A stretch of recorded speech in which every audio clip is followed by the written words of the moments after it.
사회를 맡은 저는 교통센터 소장 박범현입니다. 인사드립니다.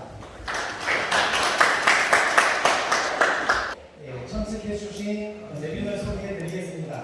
오늘 교육을 위해서 주식회사 담비의 장성인 박사님 참석해 주셨습니다.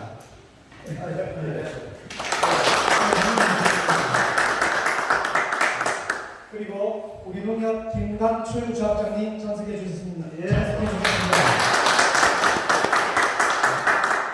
먼저 우리 농협 김강출 조합장님의 인사 말씀이 있겠습니다.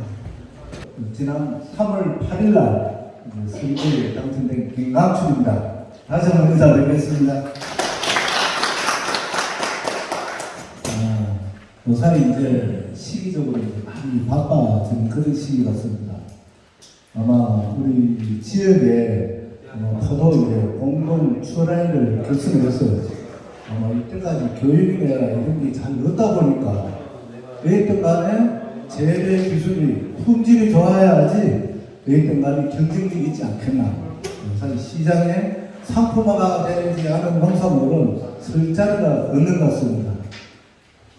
그래서 아마 근래에 우리가 잘 지어보려고 했지만도 한 3, 4일 전에 아마 우리 지역에 특히 그 냉해 때문에 동이 입어서 포도도 대단히 심하다고 이야기를 들었고 우리 지역에 또 배도 많습니다. 배도 초기에 아마 이거 좀 낮은 지역에 1차, 2차, 3차까지 이제 설이 갔다 갔는데 여기도 배는 1차, 2차 때 많이 피해를 봤어요. 오늘 이제 그 상주시 조합 공동사업법인에 이제 조합장들 회의가 시작했는데 중앙, 모동, 모서, 하동, 하림 이런 할 것 없이 거의 피해를 많이 봐서 캠벨 같은 거는 건물 수확을 못한다고까지 이야기를 해요. 그래서 상주의 농산물이 많은 것을 제대로 좀 위기가 아니겠나 이런 생각이 듭니다. 우리 지역에도 제 밑에 쪽에는 그나마 좀 피해가 좀 미미하고 물론 피해가 다 있지만도 재는 거는 아마 우리 지역에도 피해가 많은 걸로 그래 지금 파악되고 있습니다. 오늘 하는 교육은 어떤 간에 이런 가장 어려운 가정에 생산민가들한테 토양 관리부터 비례 관리를 지금부터라도 잘해서 어려운 환경을 극복을 해야 하지 않겠습니까?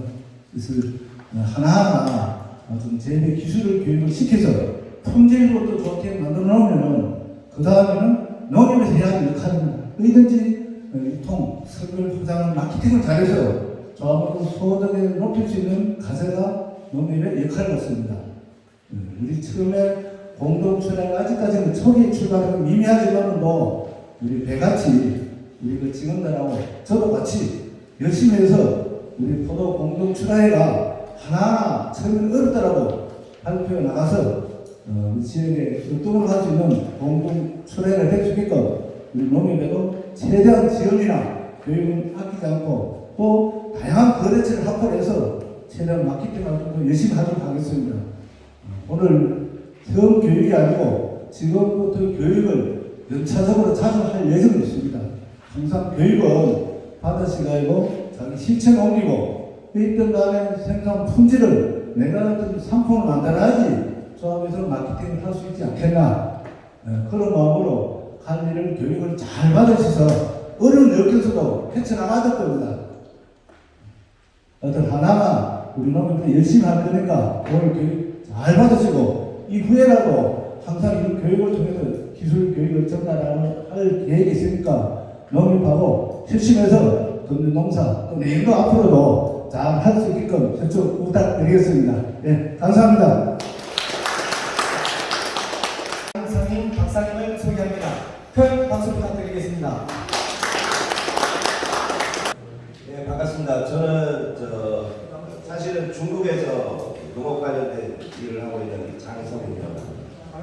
오늘 제가 좀 소개시켜드리고 또 제 경험을 좀 알려드릴 내용은 지금 포도를 주로 하시니까 사람들의 포도가 다른 작물에 비해서 좀 수세도 좀 세고 그 다음에 재배할 때 또 여러 가지 손이 많이 가는 작물이기 때문에 여러 가지 아마 좀 고충들을 갖고 계실 텐데 원론적으로 돌아가서 거의 모든 작물은 토양 관리만 잘 되면 웬만하면 품질이 좋게 잘 나옵니다. 근데 지금까지 토양 관리가 잘 안 됐던 부분들을 좀 어떻게 하면 관리가 잘 되게 할 수 있는지를 좀 오늘 중점적으로 말씀드릴 거고요. 그리고 좀 전에 조합장님께서 냉해에 대해서 잠깐 언급하셨잖아요.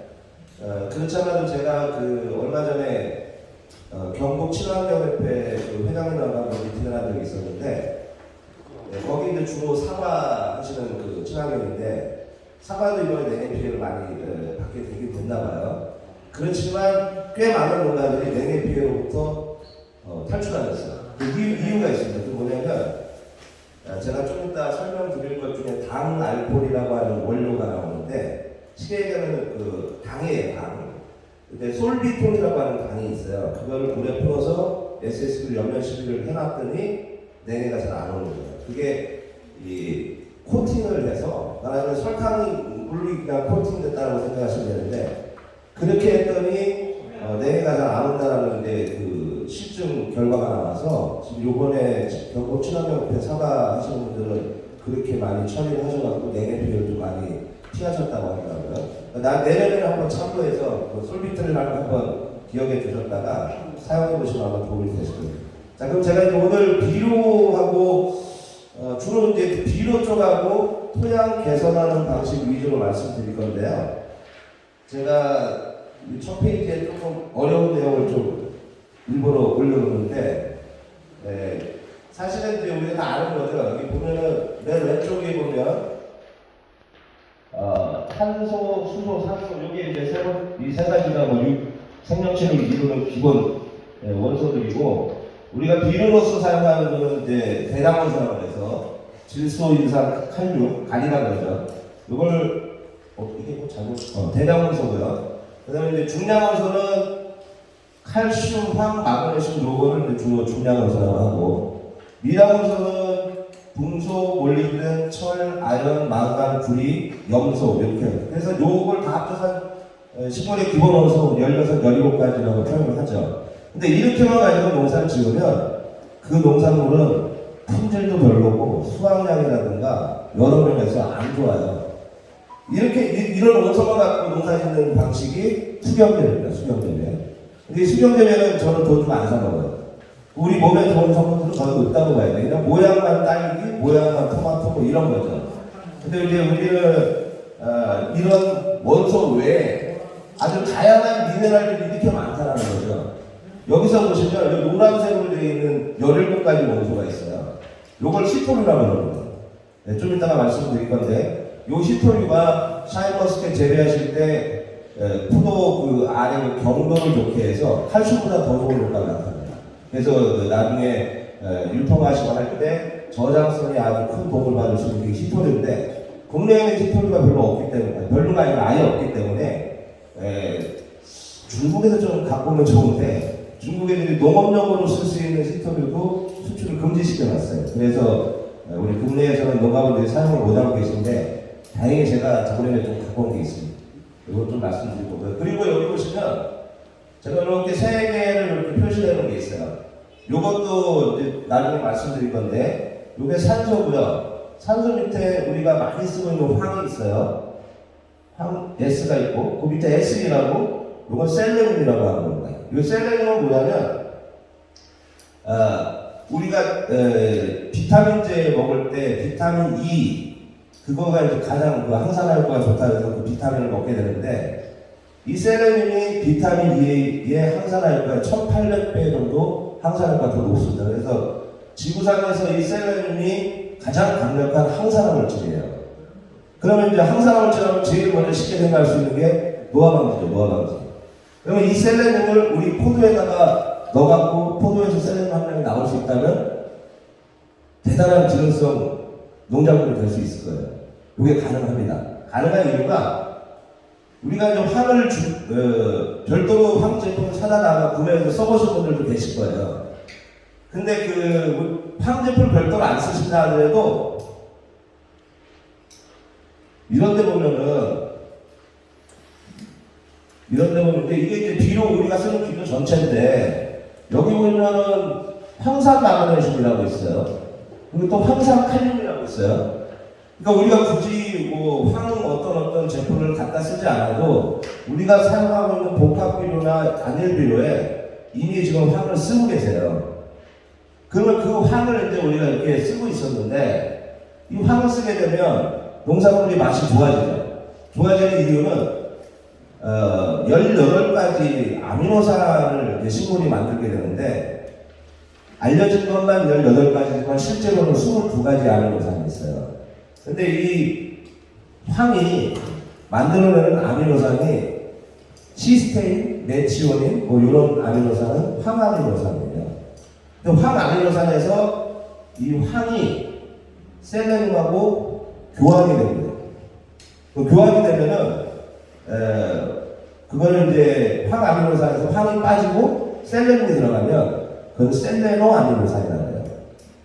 그 말은 반대로 얘기하면 내가 셀레늄을 공급하면 농산물에 셀레늄량이 무조건 나오는 겁니다. 그러니까 이 원리를 통해서 우리가 이제 고기능성 셀레늄 샤인머스켓 재배할 수 있는 방법이 있어요. 그래서 좀 이따 이제 설명해 드릴게요. 그리고 이제 지금까지 우리 농가에서 사용하는 비료라는 거는 이 안에 다 있습니다. 여기서 아마 빠지는 게 없을 거예요. 주로 이런 복합 비료들을 많이 쓰시죠. 이런 거를 섞어서 만드는 게 복합 비료예요. 아마 좀 실력이 있으신 분들은 단일 비료 하나하나씩 사갖고 막 직접 만들어 쓰시는 분들도 계신데 그렇게 하면은 농비가 많이 줄겠죠. 근데 이제 일반적으로 다른 그렇게 하기 좀 어려우니까 아마 복합 비료를 주로 사다가 쓰실 텐데 요런 원료들, 요런 단일 비료들을 가지고 복합 비료 만들어서 쓰시는 건 이제 화학 비료라고 하는 거죠. 화학 비료를 갖고 농사를 지으려면 품질도 안 좋고 계속해서 토양이 나빠져서 결국은 수확량까지 떨어져요. 그럼 전 세계가 다 동일합니다. 그렇기 때문에 이제 우리가 추가로 쓰는 게 있죠. 이거를 식물 활성제라고 저는 표현을 하는데 실제로 좀 이따 말씀드리고요. 유황이나 휴믹산, 뭐 풀빅산, 해돌 추출물, 아미노산, 키토산 이런 것들 아마 다 들어오셨을 거예요. 이런 것들을 쓰게 되면은 화학 비료만 썼을 때보다는 더 품질이 좋아지겠죠. 그리고 수확량도 더 좋아지고 여러 면에서 저장성도 좋아지고 여러 면에서 도움을 받을 수 있어요. 그런데 이제 우리가 이것만 쓰는 건 아니죠. 기본적으로 딜이라고 해서 뭐 퇴비를 쓰거나 어떤 거는 이제 유박도 쓰시고 뭐 우건이나 이런 거 직접 발효시켜서 쓰시는 분들도 계시는데 그런 게 있고 또 이제 추가로 미생물까지 쓰시면 요 안에서 이제 우리가 농사를 다 짓고 있는 거죠. 지금 요거가 요 안에서 벗어나는 게 거의 없어요. 자, 그런데 이제 제가 좀 전에 말씀 이런 단일 비료들을 가지고 복합 비료를 만들었으면 농비가 많이 준다 그랬잖아요. 지금 비료값이 많이 올랐죠. 지금 아마 야라나 이런 거는 복합 비료, 관종 복합 비료 10kg짜리 한 펀이 아마 10만 원 넘을 거예요. 그런 원료 갖고 이렇게 투입비가 이제 다 적어놨는데 이렇게 투입해서 만들면 이런 복합 비료가 나오는 거예요. 이렇게 만들어서 쓰실 수 있어요. 필요하시면 제가 운영하는 밴드가 있는데 그 네이버 밴드에다가 배합해서 쓰는 방법도 제가 다 올려놓긴 했습니다. 나중에 한번 궁금하신 분들 참고해 보시면 되고요. 그리고 기왕 이런 거 알려드리는 거는 요거 모르시는 분들이 있어서 저한테 자꾸 질문을 하시는 분들이 있어서 제가 좀 적어놨는데요. 요게 이제 20이다 이러면 질소인산가리가 20%죠. 질소는 질산태 질소도 있고 아모늄태 질소도 있고 요소태 질소도 있어요. 그리고 과수에서는 특히 이제 샤인머스켓 같은 경우에는 요 질산태 질소 위주로 구성되어 있는 비료를 쓰시는 게 포도 품질을 높이는 데 좋습니다. 그래서 복합 비료를 선택을 하실 때 이거 질산태 질소냐 아니면 뭐 아모늄태 질소냐 확인하고 구매하시면 도움을 받을 수 있어요. 그 질산태 질소가 왜 더 좋으냐면 요거는 토양에 들어가서 뿌리가 바로 흡수할 수 있는 형태예요.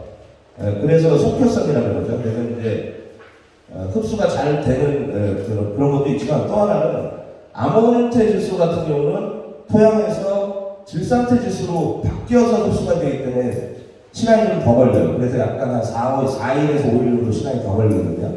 그리고 그 암모니태 지수가 질산태 지수로 바뀌는 과정에서 또 용탈도 많이 생겨요. 토양에서요. 그래서 비료, 독감비료 골라서 쓰실 때는 질산태 지수가 좀 많이 들어가 있는 걸 고르시고요.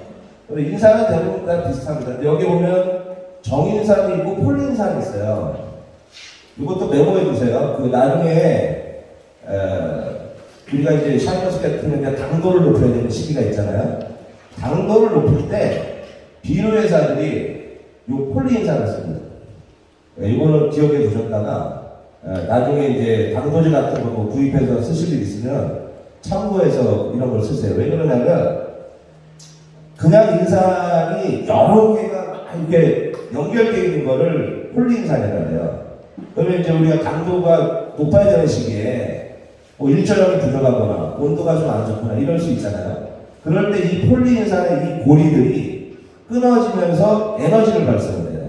그래서 그 에너지 때문에 햇빛이 좀 부족해도 과의 어떤 당을 좀 올리는데 에너지를 좀 받을 수 있다. 이건 제 주장은 아닙니다. 이 폴리인산을 만드는 회사에서 하는 주장이에요. 근데 대부분 좀 일리가 있는 말이거든요. 그래서 당도제, 이 폴리인산이 들어가 있는 당도제를 필요하시면 그런 걸 고르시면 좋아요. 그 다음에 이제 칼륨은, 이 가리라고 하는 이 칼륨은 샤이머스켓에서는 무조건 이 황산칼륨이 들어가 있는 제품을 고르셔야 돼요. 그 이유는 뭐냐면 염화칼륨은 사실은 수도자 벼농사할 때 쓰는 거고요. 가수에서는 질산칼륨도 필요 없습니다. 질산칼륨은 NK 비료라고 하죠, 보통. 요거는 우리가 이제 알 키우기 할 때 사용을 하는 거기 때문에 맛을 내게 하기 위해서 황산칼륨이 들어가 있는 요거를 들어가 있는 복합비료를 구매하시는 게 좋고요. 그럼 이게 황산칼륨인지 뭐 염화칼륨인지 질산칼륨인지 알 수 있는 방법은 보통 요즘 비료회사에서 이렇게 동그라미를 치거나 가로를 줍니다. 이렇게 돼 있으면 황산칼륨을 썼다는 거예요. 만약에 가로가 없다, 동그라미가 없다 그러면 그냥 황산칼륨을 안 쓰는 거예요. 그러니까 샤이머스켓 재배하시는 분들은 요게 가로나 동그라미가 되어 있는 복합비료를 선택하시는 게 좋습니다. 그리고 이제 1mg라고 되어 있는 거는 이제 마그네슘이죠. 고토라고 하는. 그리고 B는 분소예요. 그리고 T라고 적혀 있는 이건 미량 원소라고 하는 겁니다. 약자예요, 약자. 그래서 요렇게 구조가 되어 있다는 걸 아시고, 뭐 농약방이든 농협이든 가서 어떤 제품을 구매하실 때 이런 걸 좀 알고서 좀 구매하시면 좋을 것 같아서 알려드렸고요. 이제 그 토양을 만드는 방법에 대해서 좀 말씀드리려고 하는데, 지금 우리가 보면 항상 이 미부속 퇴비가 문제예요. 이 미부속 퇴비를 많이 쓰다 보니까 가스장에 병원도 오염 막 별의별 일이 다 생기죠. 여기서부터 문제가 여기서부터 시작되는 거예요, 사실은. 그 요 미부속 퇴비를 그래서 뭐 부속이 잘 된 퇴비는 좋겠지만 혹시 좀 덜 됐으면은 사놓고 미리 좀 싸갖고 부속을 더 시킨 다음에 써야겠죠. 이게 항상 문제고, 그 다음에 우리가 화학비료 많이 쓰죠. 화학비료 많이 쓰면 염류집적이 많이 생기는데, 염류집적은 화학비료에서만 생기는 게 아니에요. 여기 미부속 퇴비에서 염류집적이 많이 생깁니다. 특히나 우분을 쓰시면은 인산 염류집적이 무지하게 많이 생겨요. 화학비료보다 더 많이 생겨요. 그래서 이런 염류집적이 많이 생겨서 각종 생리장애, 뭐 뿌리 활짝 뜨면 안 되고 여러 가지 문제가 많이 발생되는데, 전 세계적으로 약 55% 이상의 토양에서 염류집적이 발생하고 있어요. 그 염류집적 때문에 농사가 잘 안 돼요. 내 농사가 왜 잘 안 되지는 첫 번째 토양에서 찾아보면 돼요, 원인을. 염류집적 한번 확인해 보시고, 염류집적 외에 또 하나 문제가 될 수 있는 건 또 선충이에요, 선충. 선충도 제가 좀 이따 말씀드릴 건데요. 하여튼 이런 문제들이 항상 있었어요, 우리가. 그런데 여기서 또 문제가 생기니까 병충해가 더 많이 와요. 그럼 우리 또 농약을 또 써야 돼요. 또 농약도 많이 쓰게 되죠, 자꾸 내성이 생기니까. 이렇게 가다 보니까 계속 토양이 계속 망가져요. 토양은 크게 이렇게 상상구조라고 해서 고상, 액상, 기상 이렇게 세 가지로 나눠져요. 근데 우리 고체 상태의 50% 이 고상에서 5%를 유기물이라고 표현을 해요. 이 표현하는 이유가 있습니다. 내 토양의 유기물 함량이 5% 정도 되면 아주 좋은 토양이기 때문에 이런 그림을 그리는 거예요. 이 유기물이 약 5% 정도 있으면 요랬던 토양이 이렇게 바뀝니다. 이걸 떼알구조라고 그러죠. 그러면 이 유기물 때문에 이렇게 되느냐? 그게 아니라 이 유기물이 토양에 어느 정도 5% 정도 있으면 유기물을 먹이원으로 하는 미생물이 활동을 많이 해서 미생물이 끈적끈적한 물질을 만들어내요. 그럼 그 끈적끈적한 물질 때문에 이렇게 흙이 알갱이 져서 이런 떼알구조가 돼요. 이 떼알구조가 되면은 토양에 있는 거의 모든 문제들이 다 해결돼요. 물리적으로 안 좋았던 토양, 그 다음에 화학적으로 안 좋았던 토양, 생물학적으로 안 좋았던 토양들이 이런 구조가 되면 해결이 됩니다. 그럼 우리가 이런 구조를 만들면 되는데 쉽지 않죠. 네, 쉽지 않습니다. 근데 이제 이거를 한번 보시면 우리가 유기물을 그러면 이제 써야 되는데 일단 먼저 유기물하고 미생물만 잘 쓰면 문제가 다 해결돼요. 근데 유기물이 그러면 도대체 뭐냐는 거죠. 우리가 쓰는 유기물이 이제 보통 이런 것들이에요. 택이 이렇게 공급받는 게 일단 축분으로 주로 만들기 때문에 발효가 잘 돼야 돼요. 그 축분이 발효가 저는 참고로 축산학과 출신인데 이 우리나라에서 나오는 그 축분들을 해양에다가 이제 버릴 수가 없기 때문에 각 지자체마다 그 축분을 다 해결을 해야 돼요. 그러다 보니까 국가적인 차원에서는 이 축분을 우리 농가에 밭에다가 넣는 방법에는 별로 없어요, 지금 현재는. 근데 그러면은 발효라도 좀 잘 시켜서 주든가. 근데 그렇지 않은 경우들이 많아요. 그래서 사실 농가들이 피해를 보고 있는데 농가에서 이런 퇴비를 고를 때 어떤 걸 고르면 되는지 한번 볼게요. 여기 보시면 제가 이렇게 네모나게 빨간색으로 해놨는데 공통점이 있어요. 톱밥. 뭐 왕조도 좀 괜찮긴 합니다만 주로 톱밥이에요. 이 톱밥을 쓰는 이유가 있어요. 톱밥이 토양에 들어가서 가장 오랜 시간 내 토양에 유기물을 공급해주는 원료가 톱밥이에요. 그래서 톱밥 퇴비가 제일 좋습니다. 근데 우리 바쁜 일정에서 톱밥 퇴비를 내가 직접 만들어 쓰기가 참 쉽지 않아요.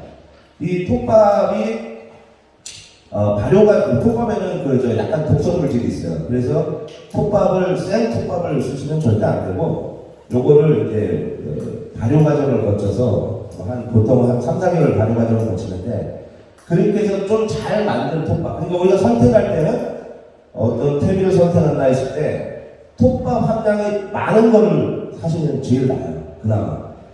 보통 톱밥 함량이 회사마다 다르지만 어떤 제품은 뭐 한 20% 있는 것도 있고요. 어떤 거는 한 40% 되는 것도 있어요. 제가 전라도 어딘가 그쪽 그 회사 퇴비를 보니까 톱밥하고 숲이 나무 껍질 그것까지가 한 50% 넘는 것들이 있더라고요. 그런 퇴비를 쓰시면 내 토양의 유기물 함량이 늘어나면서 좀 시간을 좀 오래 갈 수 있어요. 톱밥은 발효가 잘 된 톱밥은 토양에서 리그닌 복합 단백체라는 물질을 형성하게 되는데 그게 한 2, 3년 가요. 근데 우리가 지금 현재 쓰고 있는 축분이나 이런 거는 토양 내에서 2개월 안에 다 분해되고 없어져요. 유기물로서 역할이 별로 없는 거예요.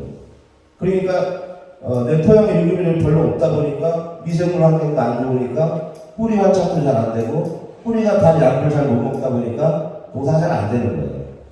그래서 일단은 이런 유기물을 선택하실 때에는 톱밥 함량이 높은 걸 선택하시면 된다. 요게 요 페이지에서 말해주는 가장 중요한 겁니다. 항상 톱밥 함량을 한번 보세요. 자, 그리고 이제 이런 걸 썼다 하더라도 유기물이 부족해요. 토양 내 유기물 함량을 5% 만드는 건 절대 쉬운 일이 아닙니다. 많이 들어가야 돼요. 예를 들어서 톱밥을 해마다 한 300평당 한 1톤 이상씩 300평당 한 2톤 톱밥 퇴비를 300평당 2톤을 올해 내가 넣었다. 그러면 유기물 함량이 약 0.5% 올라가요. 그러니까 이거를 몇 년을 해야 돼요. 한 5, 6년 해야 유기물 함량이 뭐 3%, 5% 사이로 만들 수가 있는 거예요. 그러니까 시간도 좀 많이 걸리고 들어가는 양이 생각보다 많습니다. 그래서 이게 잘 안 되기 때문에 우리가 이 경우에 그럼 뭘 쓰면 되느냐? 그게 이겁니다. 휴믹산. 예, 이 휴믹산이라는 거는 아마 들어보신 분들 많이 계실 거예요. 이게 시커먼 물질이죠. 요게 이제 유기물이 탄화작용이 돼갖고 방사능, 그러니까 석탄이랑 비슷하다고 생각하시면 되는데 석탄은 예, 강한 압력에 의해서 단단해진 거고 요거는 단단하진 않고 그냥 막 채취하는 거예요. 노천탕입니다, 노천탕. 요거 이 부식산을 기비로 쓸 수 있게 이렇게 알갱이로 만든 것들도 있고요. 요거는 좀 싸죠. 그리고 요걸 가지고 이렇게 물에 녹일 수 있는 형태로 한 번 더 가공한 것들은 수용성 휴믹산이라고 해서 조금 더 비싸요. 아마 이게 지금 우리나라에서 키로에 20kg 한 포대야만 한 7만 원 정도 할 거예요. 이게 되게 좋습니다. 네, 일단 기비 형태를 이렇게 좀 싼 걸로 쓰셔도 되고요. 제가 얼마 전에 여기 상류로 오이농가 하시는 분들을 한번 뵌 적이 있는데 보조사업으로다가 이걸 받으셨대요. 그래갖고 한 농가당 뭐 몇 톤씩 받으셨더라고요. 그래갖고 오이 밭에다 다 뿌리신다고. 이게 들어가면 진짜 좋습니다. 이거는 2, 3년이 아니라 더 오래 가요. 그리고 유기물로서 역할을 아주 잘해요. 자, 요게 그리고 이제 우리가 이 휴믹산을 쓰면 아주 좋은 점이 하나 있어요. 토양에 점토라고 있잖아요. 점토. 마사토도 있고 점토도 있고 마사토는 모래같이 생각하시면 되고 점토는 아주 그 고운 흙인데 이게 양분을 붙잡아주거든요. 이 고운 흙이 점토가 양분을 붙잡아주는데 점토가 양분을 붙잡아주는 그 양분을 붙잡아주는 능력 그거를 이렇게 CEC라고 표현을 해요. 양분을 붙잡아주는 능력입니다. 근데 점토는 이 CEC가 20배가 아니에요. 20. 이 휴믹산은요 600입니다. 600. 점토의 한 30배 정도 양분을 잘 붙잡아줘요. 즉 아까 이제 유기물 했죠. 유기물도 양분을 잘 붙잡아주는데 유기물은 양분을 붙잡아주는 능력이 약 100 정도 돼요. 그러니까 점토보다는 유기물이 더 양분을 더 잘 잡아줘요. 여기서 얘기하는 이 양분이라는 거는 아까 비료 원소들이 있었죠. 뭐 여러 가지 뭐 질소, 모인사간 이런 뭐 주로 양이온인데 그 플러스 이온들을 잘 잡아주는 역할을 이 휴믹산이 잘해줘요. 이 600이면 꽤 큰 거예요. 근데 여기 보면 풀빅산이라고 있어요. 풀빅산. 여기에서 이걸 추출한다고 생각하시면 돼요. 그러니까 이게 더 비싸죠. 요 안에도 이 풀빅산 함량이 있는데 그걸 추출한 거예요. 이렇게. 이게 더 비싼데 얘는 양분 보유 능력이 천사적이에요. 얘가 제일 높아요. 네. 그래서 우리가 그 농사 지으실 때 어떤 제품들은 풀빅산 들어가 있는 게 꽤 있어요. 그리고 이런 거 있습니다. 그 밝은제를 사다 쓰시는 분들 꽤 있을 거예요. 밝은제에 이 휴믹산은 기본으로 들어갑니다. 그래서 대부분의 밝은제들이 시커먼 색깔들이 많아요. 그리고 조금 더 좋게 만들기 위해서 풀빅산을 더 집어넣어요. 얘가 양분 보유 능력이 더 좋으니까. 요런 것 때문에 유기물을 대신해서 쓸 수 있는 걸로 휴믹산을 쓰자. 풀빅산은 여기서 추출했기 때문에 가격도 비싸요. 그렇지만 장점이 하나 있어요. 분자가 되게 조그매요. 그래갖고 이 풀빅산은 옆면시비 하면 효과가 아주 좋습니다. 옆면시비 하면은 잎을 기공을 통해 들어갈 수가 있어요. 그래서 풀빅산은 옆면시비 할 때 쓰시면 좋고 내 토양을 아주 좋게 만든다 했을 때는 휴믹산 쓰시면 돼요. 가격도 좀 적당하고 토양에서 유기물 역할을 아주 잘해요. 유기물 역할을 잘해주면 이제 미생물과 함께 이런 게 만들어지고 이게 만들어지면 당연히 통기성, 보수성, 배수성 다 좋아지죠. 그리고 시커멓잖아요. 토양의 지문이 상승이 돼요. 그래서 내내나 이런 데 약간 좀 도움이 됩니다. 그래서 이걸 쓰시면 좋고 또 화학적으로는 방금 말씀드린 양이온 친환 용량 요게 이제 양분을 붙잡아주는 능력이 아주 높고 여러분들이 가장 또 이렇게 크게 신경을 안 쓰시지만 아주 중요한 게 하나 있어요. 토양 pH. 아마 지금 pH 저만 얘기하지만 pH 한 6.5 되는 분 계세요? 내 토양의 pH 6.5. 한 분? 두 분? 6 이하가 되실 분. 5에서 6 사이. 아마 대부분 5에서 6 사이일 건데요. 그쵸? 심한 분들은 4점 몇 있어요. 제 제주도 갔더니 3.8도 봤어요. 토양. 그런 데서는 농사 안 돼요. 중요해요. 그래서 사실은 이 나무를 식재하기 전에 토양 pH를 만들어 놓고 식재를 하셨어야 되는데 그렇지 않았기 때문에 우리나라 토양은 기본적으로 산성 토양인데 이게 또 시간이 지나가면 냅두면 자연적으로 산성으로 가요. 그래서 pH를 고정해줘야 될 필요가 있어요. 우리나라 토양. 그런데 이 휴믹산이 pH가 9에서 11이에요. 그래서 얘를 쓰면 토양의 pH 완충 작용이 돼요. 그래서 제가 반드시 이 휴믹산을 좀 쓰시길 권해드려요. 태비는 쓰셨다 하더라도 요 휴믹산은 써주시는 게 좋습니다. 그러면 예를 들어서 잡기 시작 전에 이 기비용을 뿌리셔도 되고 아니면 지금처럼 잡기 중이다 그러면은 수용성으로 되어 있는 거 파는 게 있으니까 그걸 구매하셔서 물에 타서 간주를 해주시면 돼요. 그러면 pH도 좀 보정이 됩니다. 나무는 당연히 잘 잡아주고요. 그래서 이런 게 있고요. 그 다음에 얘가 이제 또 유효인산에 뭐 고정도 막아줘요. 그래서 그 토양의 인산 고정하는 게 가장 많이 듣는 얘기잖아요. 그래서 이제 특히 이제 우군을 많이 쓴 경우에 인산이 많이 토양에 이제 고정화 돼가지고 불효가 되는 거죠. 인산을 먹지도 못하는 게 인산이 토양에 계속 쌓여있어요. 그게 염류질적인 원인이에요. 예, 그것도 이제 도움이 되고요. 그럼 당연히 얘는 유기물이기 때문에 미생물의 먹이와 집으로서 아주 훌륭한 역할을 합니다. 그래서 이 휴믹산이라는 걸 좀 기억해 두셨다가 농사에 좀 활용하시면. 질문 하나 있습니다. 네. 저거는 이제 펄빅산을 좀 썼는데요. 네. 펄빅산을 써도 휴믹산을 써주는 게 좋아요. 네. 네. 그런데 풀빅산은 열매식으로 쓰시고요. 휴믹산은 관유로 쓰세요. 아, 펄빅산은 쓰면 네. 휴믹산은 분자가 커서 잎에서 흡수가 안 돼요. 아니 그렇게 펄빅산을 간주로 하는 것보다는 휴믹산이 낫다 이 말을. 그 관주는 무조건 풀빅산 하시라는 거예요. 풀빅산. 아니요, 휴믹산. 휴믹산이 낫다. 네. 풀빅산은 비싼 거를 관주해주는 거는 가격적으로 이게 좀 안 맞아요. 휴믹산이 훨 낫습니다. 그리고 토양에서 휴믹산도 싸지 않던데요. 풀빅산이 더 비싸죠. 풀빅산 제대로 된 거는 한 폰에 10만 원 넘어요. 휴믹산은 수용성이 6만 6천 원부터 한 8만 원 사일 거예요. 그래서 얼른 팔아요. 인터넷 다 있어요. 인터넷에서 수용성 휴믹산 처음 나올 거예요. 제가 판매한 건 아니니까 좀 참고해 주셨다가. 제가 얼마 전에 보니까 뭐 농사에 가서 뭐 이런 데서 많이 팔고 그러는 거 아니에요. 그런 게 있습니다. 자, 이제 제가 관주 준비요. 아까 이 휴믹산을 예를 들어서 이 휴믹산을 이제 관주를 하겠다 그러면 지금 샤이버스켓 같은 경우는 3일에서 5일 간격으로 물을 주고 있잖아요. 그러면 저라면 물 줄 때마다 줍니다. 저라면 물 줄 때마다 주는데 얼마큼 주는 거냐면 예를 들어서 약 한 200평당 한 500g, 300g 정도, 200g. 그러니까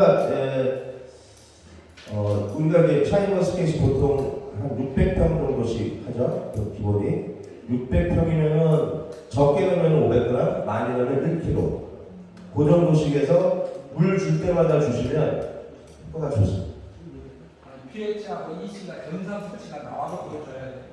그거하고 상관없이 주시는 게 좋습니다. 그거하고 네, 이제 여기서부터 이제 그걸 주는 이유가 이제 이거랑 같이 연동이 돼요. 제가 이제 요거 말씀드릴게요.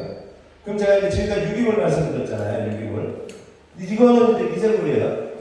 사실은 미생물을 설명드리기 위해서 미생물의 효과를 아주 극대화하기 위해서 제가 앞에서 유기물을 말씀드린 거예요.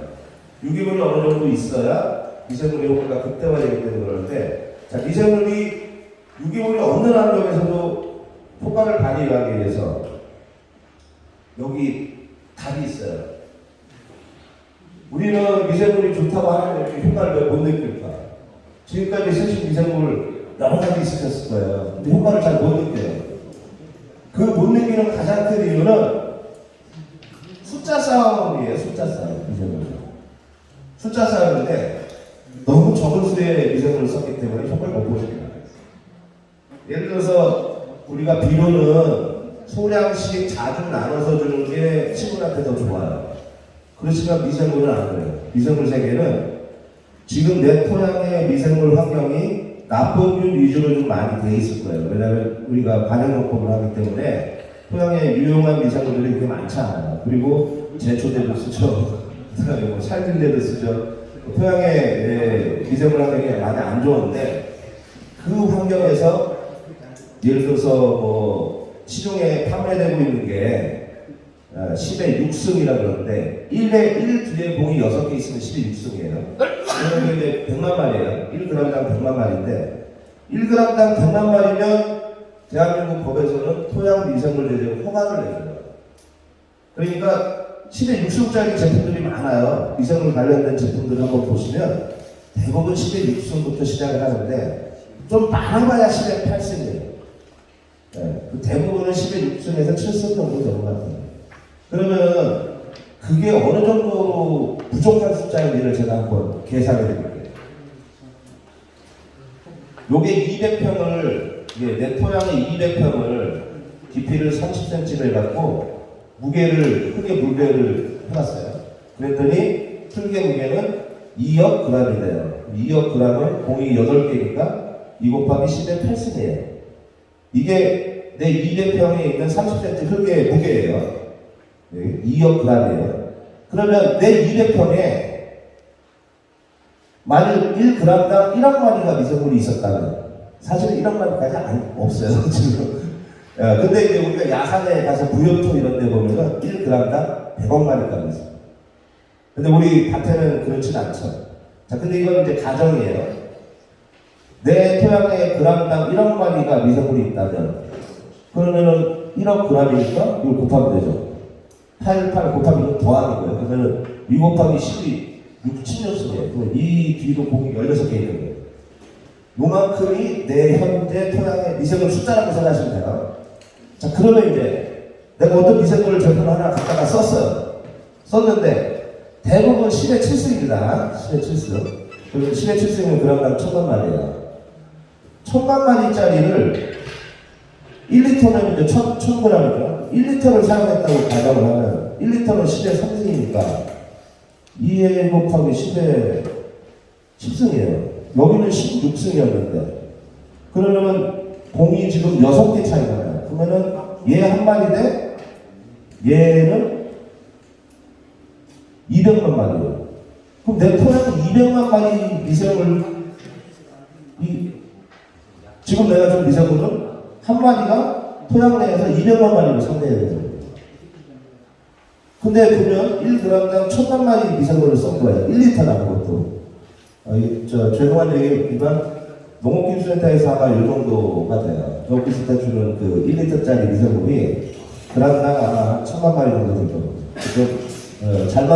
잘 만드는 곳은 아마 한 1억 마리 가까이 되는 것 같은데 보통은 이래요. 그러면 내가 주는 미생물 한 마리가 토양 200만 마리랑 상대를 해야 돼요. 시중에 나와 있는 제품 10의 6승짜리 많아요. 그러면 그거는 한 마리가 2천만 마리를 상대해야 돼요. 그냥 우리 상식적으로 생각하면 이게 효과가 있겠네요. 안 쓰는 것보다 낫다는 거 생각하고 아마 쓰셨을 거예요. 근데 저라면 그거 뭐 예를 들어 누가 공짜로 준다 그래도 그럼 내가 이거 물에 타서 놓고 뭐 하려면 노동력 들어가잖아요. 저라면 안 써요.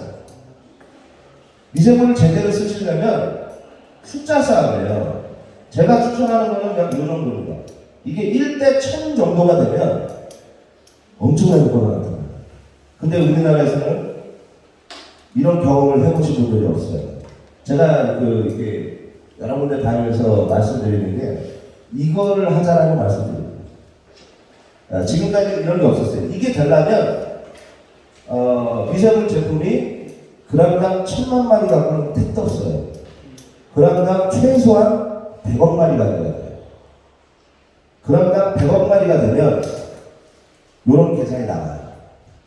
그러면 이제 그런 제품이 지금까지 없었으니까 이제 앞으로 우리나라의 그런 그랑당 100억짜리 미생물들이 꽤 많이 보급이 될 거예요. 조금만 있으면 이제 그렇게 될 거예요. 왜 그러냐면 제가 중국서 일을 하고 있는데 중국에는 그람당 100억마리 아주 그냥 무순히 많습니다. 그런 제품들 무지하게 많아요. 그람당 1000억마리도 있고요. 최대 5천억마리까지 있어요. 그런 거 많아요. 우리나라는 없어요.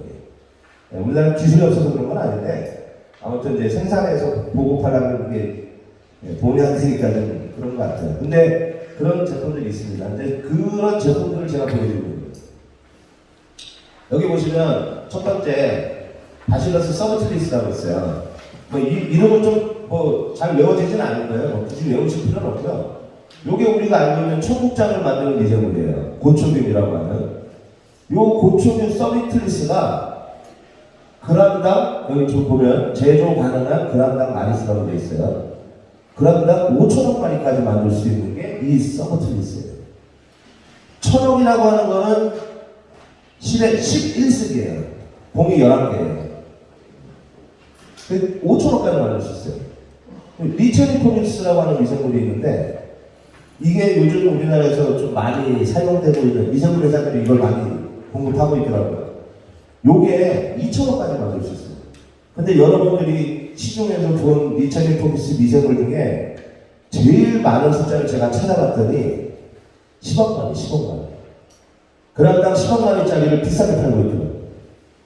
근데 리체리코닉스는 2천억까지 만들 수 있어요.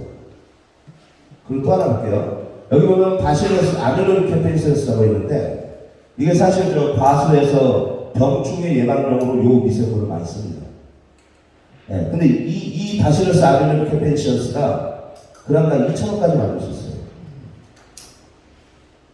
참고로 요 미생물은 작년에 경북 친환경협회 과수 농가분들이 저한테 요청을 하셔서 2천억짜리 미생물을 제가 공급해드렸어요. 다들 몰려줬어요. 진짜 2천억 맞춰서 다들 이랬어요. 실제 이렇습니다, 지금.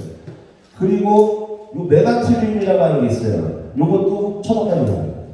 요 메가트리움이 되게 중요한 거예요, 사실 미생물. 되게 좋은, 이런 게 다 돼요. 그리고 요 라테노스포너스 이런 것도 선충 피해도 막게 해주고. 그러니까 이제 이 미생물을 보면은요, 바실러스 다 바실러스예요. 근데 이게 딱 하나, 트리코데마라고 있어요. 요 트리코데마라고 하는 요 미생물이 지금 우리나라에 토양 살충제로도 판매되고 있고, 하여튼 뭐 균을 죽이는 쪽으로도 이렇게 판매되고, 또 초기에 뿌리 활착에도 그런 미생물이라고 이걸 팔아요.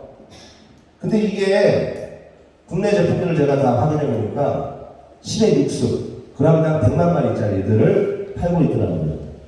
근데 여기 보시면 그람당 200억 마리까지 만들 수 있는 거예요. 이거는 사실은 곰팡이 균이에요. 녹색 은대기니까. 그럼 이게 이렇게 생각하시면 돼요. 100만 마리짜리가 있는데 여기는 100억짜리가 있어요. 몇 배죠? 10,000배인가? 10,000배인가? 100,000배인가? 10만 배일 거예요. 그러면 100만 마리짜리 제품 한 봉지를 사갖고 우리가 지금까지 쓰고 있었거든요. 근데 이거는 한 봉지를 사면 이거 10만 봉지의 미생물이에요. 그렇게 큰 차이예요. 그거를 지금까지 농가는 누가 알려주는 사람이 없으니까 몰랐죠. 예. 제가 그거 알려드리고 다니는데. 그러면 이제 이런 미생물은 뭐 저만 뭐 공급하냐 그렇진 않아요. 이제 아마도 이제 다른 우리나라 좀 뭐 수입하거나 이런 회사들이 아마 이제 이렇게 많은 숫자의 미생물을 앞으로는 이제 뭐 수입회사가 공급하겠죠. 차이가 너무 많이 나니까 수입을 안 할 수가 없을 거예요, 앞으로는. 그 미생물 중에 하나만 더 보면요. 여기 보면 무실라지노시스라고 있어요, 바실러스. 요거 한번 나중에 한번 읽어보세요. 기가 막힌 미생물이에요. 여기 보면은 우리 염류질적을 해결해주는 역할을 하네요. 질소, 고정, 인, 분해, 칼륨 분해. 염류질적도 해결되는데 또 하나는 각종 미량원소도 방출시켜줘요. 그리고 보면은 여기 있네요. 대사성물로 지베렐린, 인돌라스, 이거는 이제 옥신이라고 하는 거고요. 사이트 이런 그 성장 호르몬들을 내가 또 만들어내요. 그리고 광합성을 크게 형성시켜야 돼요. 이 미생물이요. 광합성을 크게 향상시킨다는 것은 우리 포도농가한테 큰 의미가 있죠. 예, 포도가 특히나 차이는 당도가 생명이잖아요, 지금. 예, 그래서 이렇게 아주 중요한 미생물도 있습니다. 그러니까 이런 미생물을 가지고 우리 농가에서는 하나하나를 다 어디서 구매할 수가 없잖아요. 그리고 예, 사실은 각종 어떤 이 역할을 내가 원하는 걸 좀 조합해서 하면 좋겠다 해서 제가 이렇게 좀 조합을 해봤어요. 그래서 병충해가 좀 많이 있는 그런 시기에 병충해를 예방하거나 어느 정도 그 치료할 수 있는 미생물들 위주로 조합을 하는 게 있고요. 그 다음에 뿌리 발근이 잘 되게끔 성장 호르몬 옥신 같은 게 잘 나오게끔 하는 그런 미생물을 또 하나 조합을 해놨고요. 그 다음에 과수류의 생육 전용으로 해서 또 조합을 해놨어요. 그리고 이 과수에서는 아마 잘 못 느끼시는데 사실 우리나라 토양에 선축팩이 꽤 많아요. 그 선축을 전용으로다가 선축 밀도를 확 줄일 수 있는 그런 미생물들 제가 이렇게 해서 5가지를 조합을 해봤어요. 자, 이러면 이제 미생물을 이제 보셨어요. 아, 이거 도대체 왜 내가 지금까지 미생물을 써봤는데 효과가 없었는지. 지금 이 미생물들은요, 이건 다 알려진 거예요. 제가 뭐 발견한 것도 아니고, 이거 오래전부터 전 세계적으로 이 미생물들은 다 알려진 거예요. 다 알려졌다는 건 뭐냐면, 검증이 확실하게 된 미생물들이라는 거죠. 그러니까 우리가 그 미생물 어떤 그 선택할 때 보면, 어떤 사람들은 와갖고, 우리는 뭐 특허받은 뭐 새로운 미생물이고 뭐 효과가 좋고 막 이런 별의별을 다 해요. 하나도 믿지 마시고, 질문을 딱 하나 하세요, 그분들한테. 그래서 그람당 몇 마리야 되겠네. 이렇게 질문하시면 돼요. 그러면 뜨끔할 거예요, 그 미생물 파는 사람. 왜 그람당 몇 마리야? 물어보세요. 그 그람당 뭐 100만 마리, 뭐 1억 마리, 10억 마리 이런 거. 야, 씨, 100억 마리는 돼야지. 이렇게 한번 얘기해 보세요. 그러면 그 파는 사람들 아마 깜짝 놀랄 거예요. 자기들도 모르는 얘기를 하는 거예요, 근데. 네, 그렇게 되는 거예요. 근데 그러면 이제 이 미생물을 이렇게 좋은 거를 이제 우리가 알았다고 치고요. 그럼 이 미생물을 어떻게 사용해야 효과가 가장 좋으냐? 그게 중요하겠죠. 이런 겁니다. 그 미생물을 이제 그 물에 잘 녹아요. 그래서 그냥 물에 타갖고 관중해 주셔도 돼요. 워낙 숫자가 많기 때문에 뭐 굳이 배양할 필요 없어요. 워낙 숫자가 많기 때문에. 그런데 그렇게 하면 효과가 덜해요. 왜 효과가 덜하냐면 물에 녹여서 미생물만 투입하면 토양 내에서 이 휴면 상태의 미생물이 깨어나는데 시간이 좀 많이 걸려요. 그리고 깨어나자마자 옆에 그 토착 미생물들이 있잖아요. 걔네들하고 깨어나자마자 힘도 없는데 경쟁을 해야 돼요. 그래서 이거는 좋은 방식이 아닙니다. 물론 아주 급하거나 내가 미생물 한다는. 아, 고맙습니다.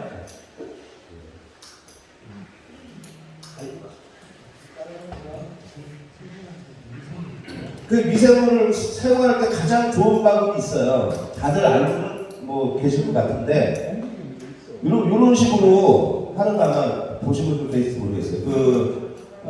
저 친환경 농사 지으시는 분들이 아까 같은 그런 미생물들을 구할 데가 없으니까 산에 가서 부엽토를 구해다가 뭐 여기처럼 이렇게 공기를 집어넣지는 않지만 부엽토를 뭐 넣고 온도를 좀 맞춰주거나 해서 미생물을 배양해서 사용하시는 농가들이 꽤 있어요. 친환경 농가들은요.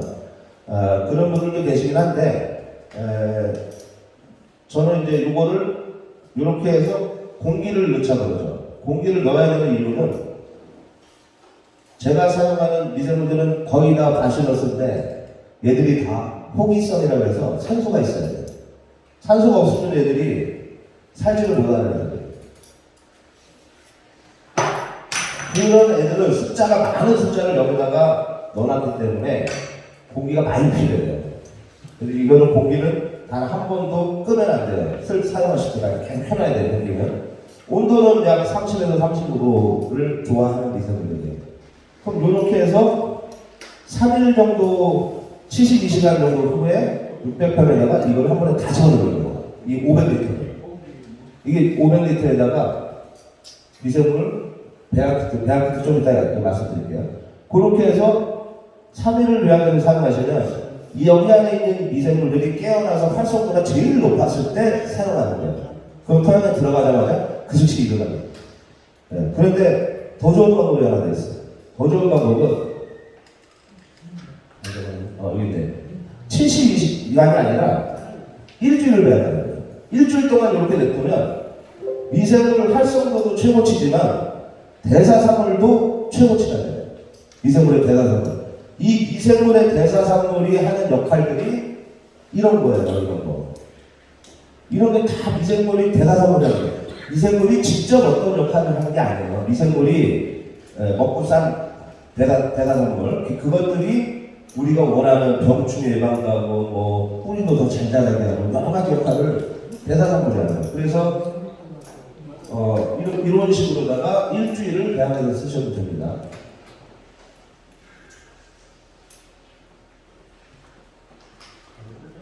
배양키트를 안 집어넣네.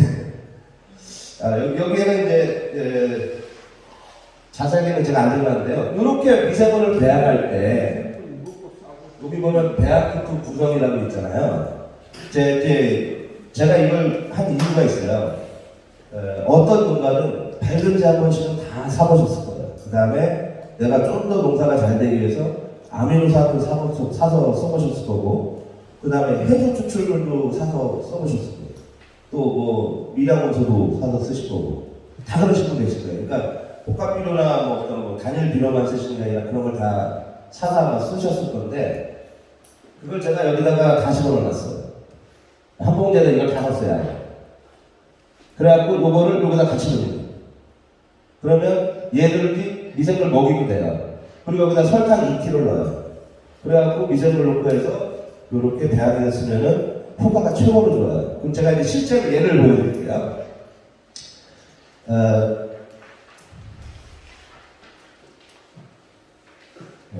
여기 이제 김천 샤인머스켓 요 농가가 작년 12월 달부터인가 해서 아까 같은 그런 방식으로다가 재배를 하고 있는 농장인데, 저기 토양 가보면 기가 막힙니다. 물론 마사토를 좀 많이 나오고 배수도 뭐 잘 되고 하긴 하는데, 이 토양이 지금 엄청 좋아졌고, 여기는 이제 그 가온을 하는 곳이에요. 1월 달부터. 근데 지금 현재 여기가 2차 지배례까지 끝났고 알선비가 지금 들어가기 직전에 있는 그 밭인데, 일단은 아주 그 균일하게 와요. 열매도 균일하고 꽃 오는 것도 좀 균일해갖고 지배례 처리를 한 번에 끝냈어요. 1차 지배례를 며칠 동안 하잖아요. 계속 그렇게 잘 돼갖고 짧은 시간 내에 1차 지배례를 끝나버렸어요. 그리고 얼마 전에 2차 지배례까지 처리했고요. 그러니까 이런 어떤 현상들이 미생물을 많이 쓰니까 그런 현상들이 발생하더라고요. 저는 사실은 근데 여기서 이 밭을 보면서 하나의 문제점을 찾아냈어요. 우리 이 미생물을 사용했을 때, 이런 식으로 사용했을 때, 샤인머스켓에 단점이 하나 있더라고요. 수세가 너무 세요, 이 나무가. 그러니까 얘가 들어가서 토양을 아주 좋게, 토양 내에 있는 염류집적을 다 해결해주거든요. 그럼 염류집적을 해결했다는 얘기는 토양 내에서 뿌리가 못 먹고 있던 나무들을 먹을 수 있게 바꿔준 거예요. 그러니까 이 나무가 그걸 막 미친듯이 빨아먹기 시작해갖고 이 전란이 한 3번째 마디에서 쭉 늘어나는 거예요. 그래서 급하게 인삼가심 처리해갖고 억제시켰어요. 요렇게 해서 하는 곳이 지금 김천에 여러 군데가 있어요. 제주도에 있고요. 근데 이렇게 해서 샤인머스켓을 재배해봤더니 세력이 너무 세요. 오늘 오전에 제가 영동에 샤인머스켓 하는데 잠깐 이제 들렀다 왔는데 650평 샤인머스켓 밭에 오늘 알송이하고 있는데 14,000송인가? 14,000송이 달았어요. 그렇게 하시면 안 돼요. 그 품질을 좋게 하려면 그렇게 많이 달면 안 되는데, 제가 이 말씀을 드리는 이유가 뭐냐면, 왜 이렇게 많이 달았나 그랬더니 이 양반 하는 얘기가 체력이 너무 세갖고 달아봤대요. 그냥 그 달아놨더니 또 잘 자라니까 욕심이 나는데 그걸 잘라낼 수도 뜯어낼 수도 없고 막 이런 상황이들 하더라고요. 그래서 오늘 가보니까 아주 열심히 하고 있는데 그렇게 되면 이제 나중에 당도 올리는 게 이제 문제가 많이 되겠죠. 너무 많이 달아놨으니까 입수해서 이 포도 안에 당도를 높이는 게 좀 문제가 될 거예요. 물론 이제 제가 그거를 최대한 당도를 높이는 방법을 그분한테 이제 제공을 해드릴 건데 아무튼 그렇게까지 많이 하시면 안 되겠죠. 품질을 위해서는. 하여튼 이렇습니다. 근데 제가 지금 말씀드린 게 유기물과 그 다음에 미생물을 가지고 내 토양을 잘 만들면 농사가 잘 될 수밖에 없다는 거 위주로 지금 말씀드린 거예요. 그래서 이제 그렇게 진행을 해서 꼭 샤인머스켓 아니라 어떤 작물에도 다 해당되는 거니까 우리가 샤인머스켓을 키울 때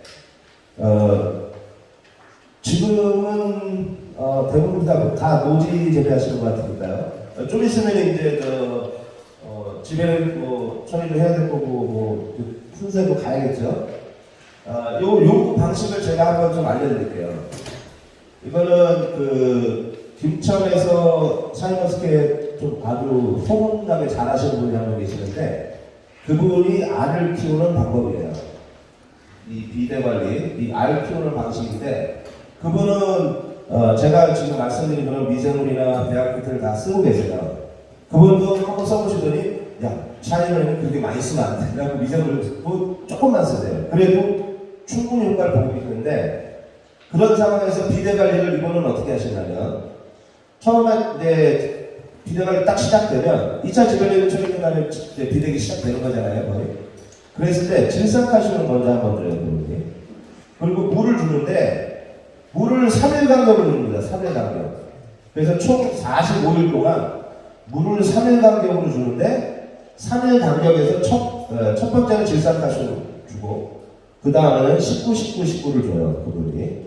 근데 19, 19, 19만 갖고는 조금 부족해서 NK 비료를 2kg씩 추가해서 줍니다. 이렇게 해서 45일을 쭉 끌고 가요. 이분은 주로 수출용 샤인머스켓 하시는데, 그러니까 이제 주로 이제 처리는 이제 덩크리로 하시는데, 진짜 뭐 무지하게 커요. 이 알 하나가. 그래서 저도 작년에 그분이 만나서 한번 먹어봤는데 맛도 좋고, 알 키우는데 아주 이렇게 하면 제일 좋다. 그분이 저한테 알려주신 거예요. 그래서 제가 알려드린 거고요. 그 다음에 이제 뒤에 가서 이제 습기 관리할 때, 이제 당도도 높이고 해야 될 때는 19, 19는 안 쓰죠, 그때는 이제 황산칼륨 비중이 높은 뭐 이런 제품들을 그분을 쓰고 계세요. 그래서 이렇게 해서 키우시는데, 샤인머스켓의 품질의 가장 중요한 원소는 사실은 칼슘이에요, 칼슘. 칼슘을 무지하게 많이 필요로 하는 작물입니다, 샤인머스켓은. 그래서, 칼슘을 한 달에 한 2회 정도는 무조건 반죽을 하고 또 연면시기도 2, 3회 정도를 병행해서 하세요. 이분이. 그래서 어떤 식으로 그 칼슘을 할 수 있냐면 요거는 이제 제가 그분한테 또 알려드렸어요. 요렇게 배양하는 과정에서 염화칼슘이 제일 싸거든요. 칼슘 중에. 염화칼슘 25kg짜리 한 푼에 25,000원밖에 안 해요. 그럼 여기다가 칼슘 500g 아니면 1000g 정도를 넣어서 관주를 하시면 돼요. 그러면은 염화칼슘이 비싼 킬레이트 칼슘으로 바뀌게 됩니다. 이 안에서. 아까 제가 솔비톨 말씀드렸죠. 맨 처음에. 솔비톨이라고 냉해 이런 거에 좀 도움이 된다고요. 근데 솔비톨 말고 만리톨이라고 하는 게 있어요. 만리톨. 그것도 단 알코올인데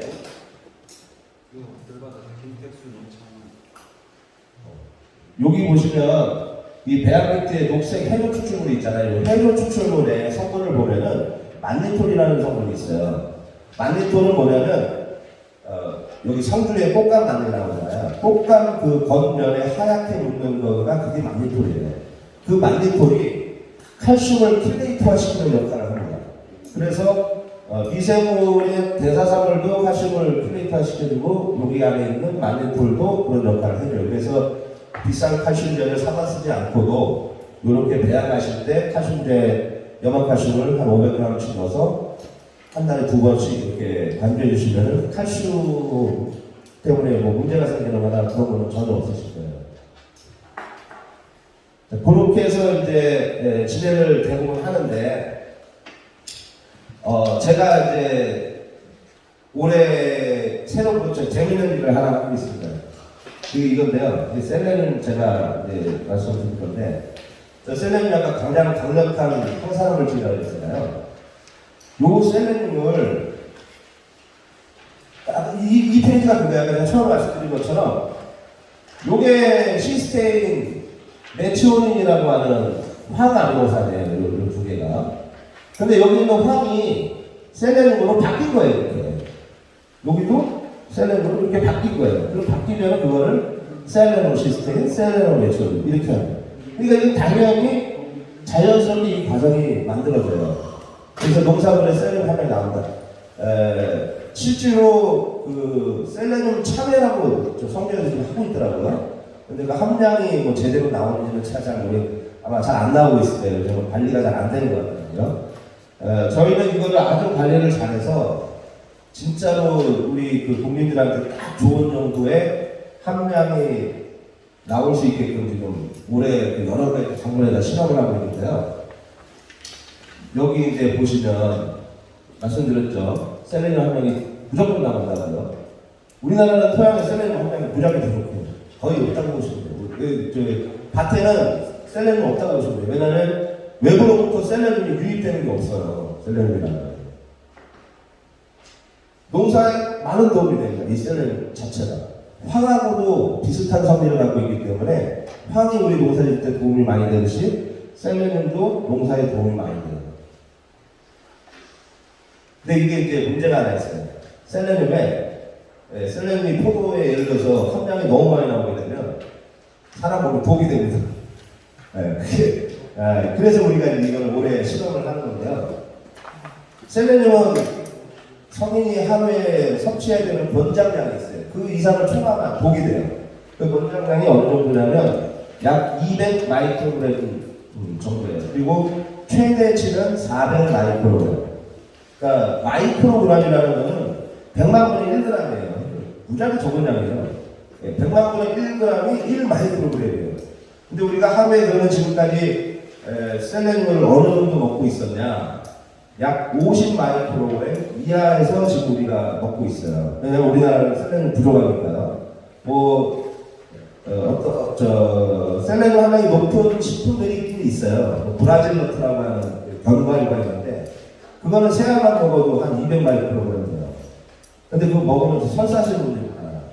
그래서 그런 게 있는데 이 셀레늄이 이 암세포를 공격하는 아주 좋은 기능이 있어서 병원에 가면은 암 환자들한테 셀레늄을 처방을 해요. 그래서 우리 이제 농가에서 이런 셀레늄 농산물을 만들어내면 암이 많이 발병이 될 만한 곳, 예를 들어서 반도체 회사 이런 데 식당에 놔둘 수 있어요. 예를 들어 셀레늄 쌀이라고 니네 암 환자 좀 많이 발생률이 높잖아 니네 회사가 이런 거 좀 먹여봐 이럴 수가 있는 거죠. 그러니까 판로가 좋아요. 그리고 수출도 아주 쉽게 가능해요. 지금 제가 알기로는 오늘 못 오셨지만 상주의 정은영 대표님께서 이 셀레늄 정은영 대표님이 NH 전 무역 대표이셨잖아요. 그분이 올해 셀레늄 이 샤인머스켓 재배가 성공을 하면 수출까지 지금 진행을 하시려고 본인 밭에서 지금 셀레늄 이제 실험을 하고 있을 때 1차로 지금 시비가 됐어요. 총 여기 보시면 이 실내예요. 여기에 그 셀레늄 요 빨간 글씨들이 이제 셀레늄 뒤 후반부에 가서 집중적으로 셀레늄을 투입을 해서 우리가 원하는 뭐 예를 들어서 포도 하루에 100g을 먹었을 때 약 한 50 마이크로그램 정도의 셀레늄을 먹게 그 실험을 오늘 하고 있어요. 근데 이거는 저는 이제 된다고 보고 있는데 된다고 보는 이유가요. 상추에서는 이미 성공을 했어요. 상추에서는 저농도의 셀레늄을 갖고서 우리가 원하는 그러니까 상추 100g을 먹으면 20 마이크로그램의 셀레늄을 먹을 수 있게 된다는 분석표예요. 이런 분석표가 이제 계속 나올 겁니다. 이번 주에는 딸기 실험이 끝나갖고 딸기 분석을 지금 맡겨놨어요. 과수다 보니까 이제 과수는 아무래도 이제 시간이 좀 걸리기 때문에 이제 9월부터 이런 결과들이 이제 나오게 됩니다. 여기저기서 지금 시도를 많이 하고 있고요. 총 올해 10개 작업을 하고 있습니다. 그래서 여기 성공을 하면은 샤인머스켓도 내년에는 이런 방식으로 재배를 해서 이제 예를 들어서 공동 출하시킨다든가 아니면은 제가 이 셀레브는 무상으로 공급해 드릴 계획이거든요. 농가에는 무상으로 드리고 제가 재배하는 데도 좀 잘 해주시면 제가 그걸 갖다가 수출도 하고 뭐 홈쇼핑에도 팔고 기업체 납품도 하고 지금 그럴 계획이에요. 그래서 좀 기억해 주셨다가 올해 성공을 했다 하면은 내년에 좀 장목반에 참여하시면 농가 좀 소득에 좀 도움이 될 거거든요. 왜냐하면 작년에 제가 지금 김천에서 왔는데 작년에 추석 전에 샤인머스켓 뺀이라고 막 빼면 안 되는 포도들 무작위 뺀이라고 김천이 욕을 많이 먹었어요 사실. 지금도 보면은 김천에서 알 많이 달지 말라고 막 농가한테 막 홍보하고 있어요 지금. 작년에 하도 김천 포도 이제 안 산다 막 이렇게 되는 바람에 어떻게 보면 이제 상주에서는 더 기회가 될 수도 있죠. 올해는 아마 김천의 포도 농가들은 꽤 고력을 치를 거예요. 상인들도 김천 거 막 안 살려고 그러더라고요 이제. 그래서 이 포도 농가들이 또 샤인머스도 올해 지금 막 늘어나는 거 다 따져보니까 뭐 제주도부터 천천도까지 없는 데가 없더라고요. 그래서 품질 위주로 좀 생산을 하셔야 되기 때문에 오늘 제가 몇 가지 말씀드린 것을 좀 기억해 두셨다가 시기별로 조금씩 처리를 해주시면 품질 향상에 좀 도움이 될 겁니다. 혹시 이제 또 질문 있으면 하시죠. 네.